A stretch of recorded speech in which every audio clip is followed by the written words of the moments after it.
want it, get it, don't ever give up, you got it. You wanna make it, then chase it, no one can stop you. Stop you, they're gonna hate you, but let them hate you, that's fine. Cause if they stand in your way, then you gotta leave them. But alright, what is going on, guys? It is Sam or Burns, and welcome to week 12 of the South Alabama Dynasty.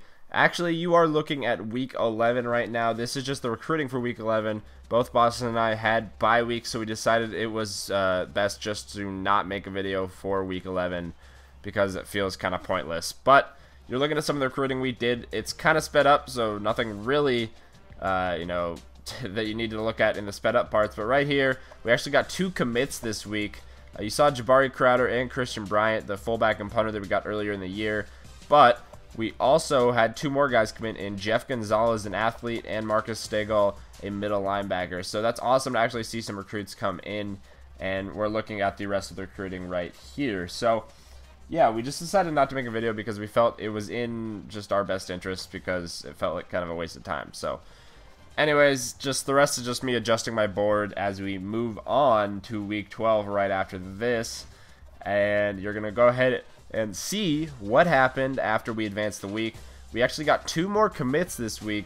76 overall wide receiver Matt Harris, I believe his name was, committing, and Matt Higdon, a 56 overall center, also committing. So again, just some sped up parts of me adjusting my recruiting board the way I like it, or the way I want it, because at this point in the season, there's really a lot of adjusting going on, because you actually have a lot of points to work with because a lot of guys have committed to your team. Obviously, that's not the case for me because I'm still going after a lot of guys. I'm still ahead on a lot of guys.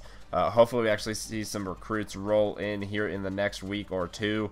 We only having 4 at this point in the season isn't too great. So hopefully, we actually do get some more recruits next week and for the rest of the season. So now we're going to go ahead and look at some of the top stories in the nation here for week 12.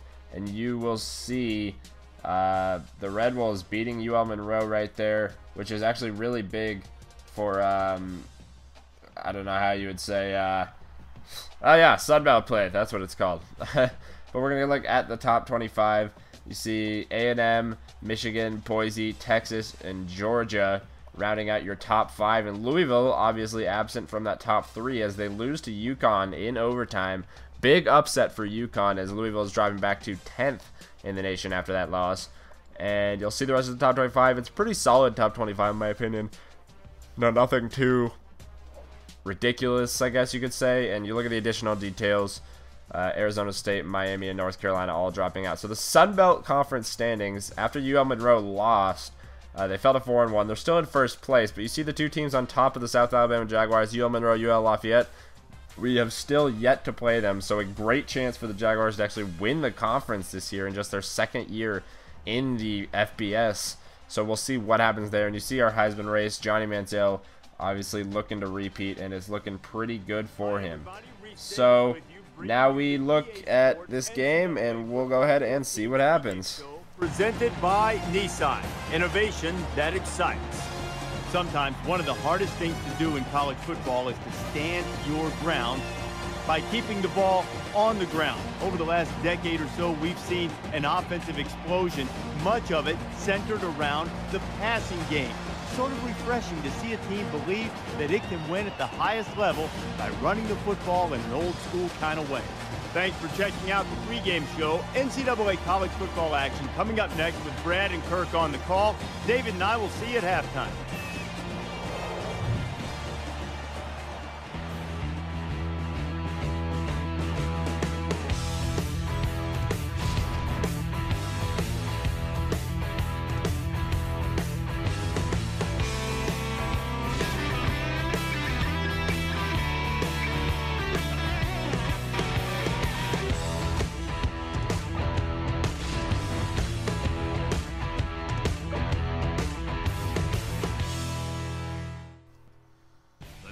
Alright, so we're going to go ahead and get this game started. It should be a really tough game. We're actually pretty overmatched here, and this is the first game with the new sliders. They're not actually all that difficult, but they do make the gameplay more enjoyable, in my opinion and in Boston's opinion. So we'll see what you guys think of them. I'll link them down in the description. But first play, you'll see Keenan Reynolds getting 11 yards right there for Navy. and now he is under center. We're in that like wing T formation or whatever you want to call it, handing off to his halfback Noah Copeland, gonna get 16 yards. Now Reynolds on the read option, just gonna shake off Clifton Cruz and go up the middle, and that is gonna be a gain of 10 for a first down for Keenan Reynolds and this Navy offense, moving the ball very effectively on the ground. Obviously that's what they do best. And now Reynolds is scrambling on the right side. He's got some room. That's gonna be a first down, and he fumbles, and Williams picks it up. I believe that's Montavious Williams picking it up, giving the ball to the South Alabama offense. And Jay Jones getting the start this week after being benched last week. He's gonna get a huge run on his first carry of the day, 22 yards, leading up to a 3rd and 6. Bethany back to pass, looking on the right side. He's got the sophomore Wes Saxton. That's an 18-yard gain for the Jaguars, and that is more than enough for a first down. And now on that first down and 10, handing off to Jay Jones on the left side. He's going to power his way for a 16-yard run, having a great game so far. And now running the read option, going to hand it off to Jay Jones up the middle. Touchdown, Jaguars. 5 yards on the run for Jay Jones as the Jaguars strike first to make it a 7-0 game. And go ahead and kick this ball off right here. It's on to the left side, and returning it is Richardson. He's going to go up the middle on the left side. He's got some room. He breaks a tackle, and oh my God, get a touchdown and immediately give one up. Richardson goes 101 yards for the touchdown, and he's still running. I thought that might have been a glitch because the fact that he's still running made me think that maybe he was untackleable. I don't know, but nonetheless, it's a touchdown for Navy. And now Matheny running the triple option. Very inexperienced running the triple option, and you will see the turnover right there, setting up Navy with a great chance for a score. Now Reynolds on 3rd and 8 isn't really going to get much. He's taken down for a loss of 4. So that turnover does end up leaving Navy with a field goal attempt, and they will go ahead and kick this field goal right here. It is up, and it is good. So the midshipsmen take a 10-7 lead with about 2:14 remaining here in the first quarter. And now Matheny running the read option with Jay Jones. He's going to weave his way in and out of traffic, and that's going to be a 13-yard gain for the sophomore tailback. He's got 6 carries for 58 yards and a touchdown so far. Now Matheny's back pass hit, and he is sacked. That's a loss of 10. So Navy going to be getting the ball back, but not after the first quarter ends. It's a 10-7 game. The Jaguars hanging around, but it's looking like Navy's starting to get all the momentum, which is definitely not a good thing. So we'll see what happens with the rest of the game. And Navy on a 4th and 6 decides to go for it. Felt they were out of field goal range, and he is back to pass, and that wasn't really anywhere near his receiver. I don't know, but Jaguars get the ball back. Matheny's now back to pass. He's looking over on the right side. He's going to find Jay Jones right there. That's enough for a first down on that 3rd down. Getting the conversion right there. Now Matheny in the shotgun is back to pass. Looking on the right side. He's going to have to scramble and just throws this ball away. Yes, Navy's going to get the ball back, but it's better than a turnover. As Reynolds going to take over on the pitch to Staten. Or Darius Staten. I'm going to say it's Staten. That's a loss of 4 right there for the Navy tailback. And now a 1st and 10 for Keenan Reynolds under center in that classic wing T formation. He's going to hand off to Copeland up the middle, who's going to barrel his way for a first down and a little more. A 12-yard gain for Noah Copeland. More than enough for a first down. He's got 4 rushes for 40 yards. And now Reynolds is back to pass on 3rd and 13. He's got a man on the left side. It's intercepted. Darius Morrow, I believe his name is, gonna go ahead and return this one for some good yardage, actually. And that is Navy's 2nd turnover of the game. Darius Morrow with the interception to go along with his 4 tackles. And now a 3rd down and 9 for Matheny, and he is back to pass. He's going to have to scramble on the right side. He's got some room, enough room to actually do something, and he's just going to get pushed out of bounds, but not after a first down, as Matheny going to go ahead and scramble and get that. And again, back to pass, looking over the middle, where was that going? I don't know. Throwing into triple coverage, double coverage at the least. Definitely not a good decision for Ross Matheny, but that is going to be the 2nd turnover of the game for the Jaguars, and Copeland going to go ahead and barrel his way for another 12 yards. That's going to be enough for a first down. He's having a great game so far. And now Reynolds is back to pass, looking on the right side. He's going to find, oh my Lord, Casey Bellina just absolutely just get out of my way right there. And you'll see a studio update right here has Arkansas State's leading Texas State 14-0. It's not the biggest game with Sun Belt implications, but it is a game with Sun Belt implications. Could determine the standings, as we are pretty late in the season. So we'll see what happens with the rest of that game. We'll see if we get an update. But the Jaguars will take over again. 3rd down and 2. Matheny going deep here at the end of the half. It's intercepted by Ryder. And as you can see, it's been a rough game as we head into halftime. Down 17-7, excuse me. So I'll see you after the halftime show, I guess. We've played 30 minutes. Glad to have you with us on the EA Sports NCAA Football 14 halftime show presented by Nissan. Innovation that excites. David Pollack and I here in the studio to break down everything that just happened in your game. Both offenses in a charitable mood, and it's a good thing that we've got the Hall of Famer Brad Nessler in the booth, because it's a little bit of a workout to hit that right voice inflection every time you have to say interception or fumble or something. You know, you got to sell it. Yeah, and I feel bad too for the guy next to him. How about Herbstreit? My goodness, talk about inept quarterback play. I guess he might be familiar with that. I'm not completely sure, but wow, that's a flag. Personal foul. Offense is just donating the football to the other team. Jeez, Herbie, that's got to pain you a little bit.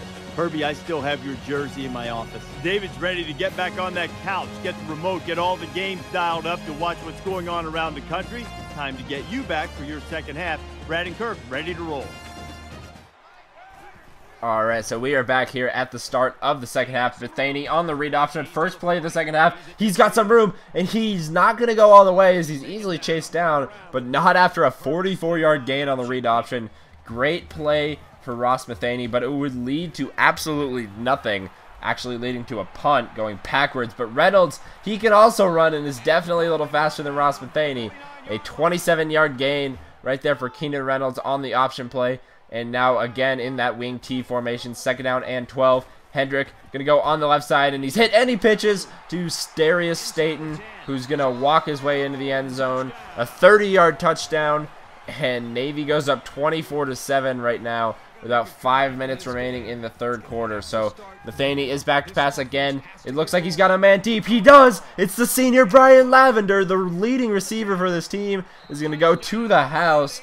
And 76 yards after Matheny had been struggling all day. You see 6 of 14 for only 104 yards, a touchdown and 2 picks, and you see everyone congratulating Bryant Lavender on a job well done right there. But 3rd down and 8 for Keenan Reynolds in the pistol formation. He is back to pass on the left side. On a little stop route is Casey Bellina, and that's going to be 28 yards and more than enough for a 1st down for the Navy midshipman. Now 1st down and 10, and Hendrick is on the left side. He's the backup, and Keenan Reynolds got hurt quite a bit this game, so John Hendrick comes in and does a good job right there, getting 11 yards. And again, going to pitch to Darius Staten, as he is just going to go into the end zone. Not untouched this time. Obviously, the failed tackle right before he walked on the end zone, but it's going to be a touchdown for Navy. And now Matheny on the triple option. Again, very inexperienced with the option play, is going to turn that over, as the Jaguars just started implementing option plays into the playbook, and that's going to end up leading to a field goal. But yeah, the Jaguars have just started implementing some option plays into the playbook, so still learning really what to do with them and how they work with this team. And there's another interception for Ross Matheny on a 3rd down and 11, as it's just starting to become a terrible game. 5 turnovers for the offense, and it's just starting to look really, really bad, down 34-14. And again, Darius Staten on the triple option, actually, a 16-yard gain, enough for a 1st down. So we're at the end of the 3rd quarter. Navy's got a 34-14 lead, and it just does not look good, especially with all these turnovers. We'll see if South Alabama can actually make any sort of a comeback. We've done it in the past, but it's not looking too good right here, as Navy's going to go ahead and get another field goal, and that one will be up and good. So the midshipmen take a 37-14 lead. You'll see our offense is at a glance. It just has not been a pretty game offensively for us, and definitely for them. They have just absolutely been dominant on offense. So 1st down and 10 now. Matheny back to pass. He's going to go ahead and scramble to the right, and he's going to throw across his body. Thought he had a man, but obviously not enough power on that throw, and that's intercepted again. The 6th turnover of the day for the Jaguars, which would lead to this as Hendrick is going to hand off to Copeland, who's going to weave his way into the end zone to make this a 44-14 game. So I was getting really frustrated at this point. It just nothing was really working for me. So 3rd down and 18 now as Matheny is going to find West Saxton for a good gain right there. That's going to be 27 yards, but still it doesn't really matter. Down 30 points here in the 4th quarter as Matheny's going to go ahead and find Rush Hendricks for another big gain, and that's going to be way more than enough for a 1st down. So 3rd down and 20 now. Ross Matheny is back to pass, looking over the middle. He's got Chavarez Smith, a 24-yard touchdown, and we'll see a studio update right here. We're going to actually get a pair of updates. You see that Arkansas State game we were looking at earlier. The Red Wolves win it 24-3 over Texas State. So they are obviously the higher ranked team in the Sun Belt. And then a game with SEC implications as South Carolina takes down number 17 Florida 31-17. A pretty good game right there, actually. And yeah, so a good game right there as we got a pair of studio updates. So heading back to our game with the Navy midshipsmen, and you'll see still down 30, or not down 30, but down more than enough to be pretty much out of this game as Matt Aiken, but getting the 1st down right there. Not going to really do anything with it. And 2:30 remaining now. Matheny's back to pass, and what do you know? Intercepted by Ferguson. So, again, I was done at this point. I couldn't take any more of this. I just super simmed the rest of the game. Down 44-21. And we would actually end up scoring again. So 44-29 is your final score. Navy going to go ahead and get the victory as the Jaguars do fall to 5-4 on the season. This is not a Sun Belt game, so it definitely doesn't have any Sun Belt implications. So still a really good chance for the Jaguars to actually win the conference this year, which would be absolutely amazing to win our conference in just the 2nd year in said conference. But yeah, it was obviously it was a day filled with struggles, a day to forget, you could say. You know, we allowed kickoff returns for touchdowns. Our defense was scattered. We just really couldn't do anything on offense besides turn the ball over. Yeah, we scored 29 points, but really, in retrospect, what is that to 44? So, even though we scored 29 points, the 7 turnovers, obviously, you're never going to win a game if you have 7 turnovers. Never in the history of football have I seen a team win a game with 7 turnovers. But we got a coach skill update right here. And anyways, guys, I want to thank you guys for watching, and hopefully I will see you guys next time.